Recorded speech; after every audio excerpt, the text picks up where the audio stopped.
University of Tennessee will have a new chancellor on Monday after firing Chancellor Beverly Davenport from that post.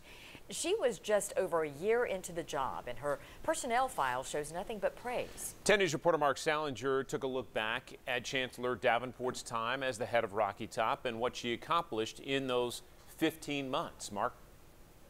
Robin and John, we talked to Davenport last March, just a few weeks into her new position. She talked about several goals, long and short term, for the University of Tennessee.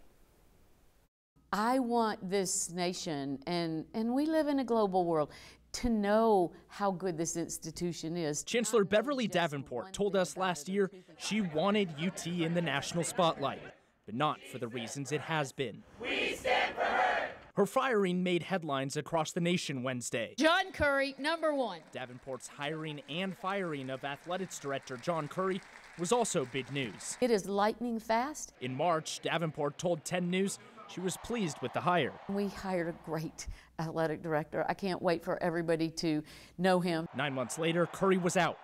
Philip Fulmer was hired as athletics director. The Lady Vols, we were talking about that today. Davenport spoke highly of the Lady Vols. I honor deeply this pride and tradition that is behind the passion and commitment to the Lady Vols, name, to its history. In September, UT announced the name and logo would return to all women's sports teams at UT. Davenport also moved quickly on diversity, an issue she said she is passionate about. I want a campus that everybody feels welcome to come to, that feels safe. She allowed the school's Pride Center for LGBT students to run on private donations last year, then kicked off an alumni fundraising campaign in February to fund the center. We need all voices at the table. We need people who think differently. We need people who come from different backgrounds.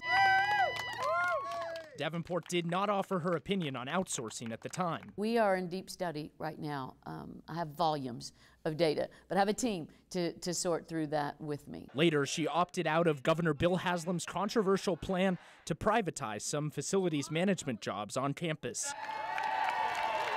Davenport's big message last March, she was totally invested in Tennessee. The best is yet to come, just wait. And in the interview, Davenport also expressed support for the student-run Sex Week event. After a controversial beginning, the event went on earlier this year, just as planned. Robin and John. Mark, thank you. UT's interim chancellor, Wayne Davis, will start the job Monday. He's currently the dean of the Tickle College of Engineering.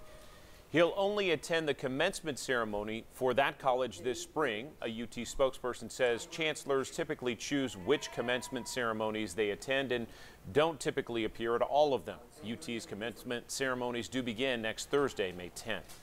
Governor Bill Haslam reiterated today that he does not want to become the president of the University of Tennessee system. The University of Tennessee will have a great next president, but it won't be me. That's not really what I want to do next, and it's not what the university needs.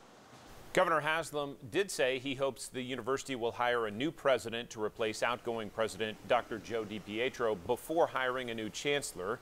Dr. DiPietro has not set an official date for his retirement, but it is widely known that he plans to leave sometime in the next year.